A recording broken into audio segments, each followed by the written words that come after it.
Hi folks, I'm Dr. Napoli and welcome to this edition of Napoli Health Update.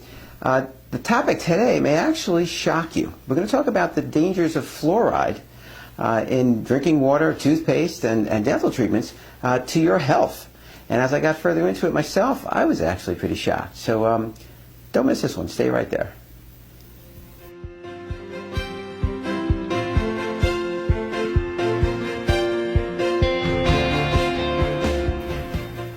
Well, first off, I want to thank my patient Deanna for bringing up this topic. Her son, she has a young son, and the pediatrician had recommended that she give the baby pediatric multivitamin, I think something like polyvisol or something like that, with fluoride in it, and she asked my opinion of that. And I'll be honest with you, I was very surprised that that's even still being recommended. Here's why. Fluoride is not an essential nutrient to the body. All right? It's actually not supposed to be there. According to the Centers for Disease Control and the FDA, there is no minimum daily allowance for it. It's not recommended, and it's considered non-essential to the body. So that's point one. Number two, the Centers for Disease Control back in 2001 has said that increased levels of fluoride in the tooth enamel did not result in lower rates of cavities, okay, which is the only reason that it's actually being used, is to lower cavity rates, and it turns out it doesn't do that.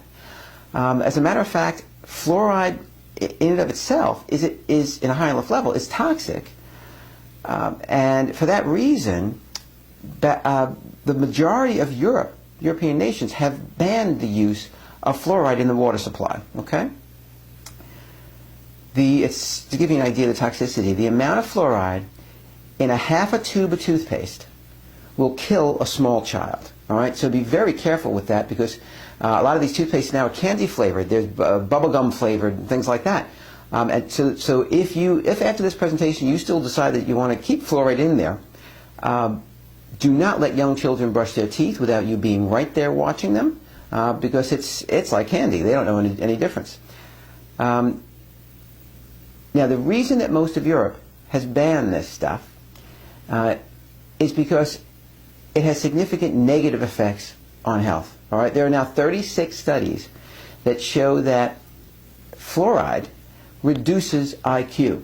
Okay, that's brain power. All right, I don't know about you, but I need as much of that as I can get. As a matter of fact, one of the recent studies was at Harvard, and they found that there was a 7-point drop in children who were exposed to higher levels of fluoride. Now, the sources of fluoride are our water supply. If you live in a place where the municipality fluoridates the water supply, toothpaste,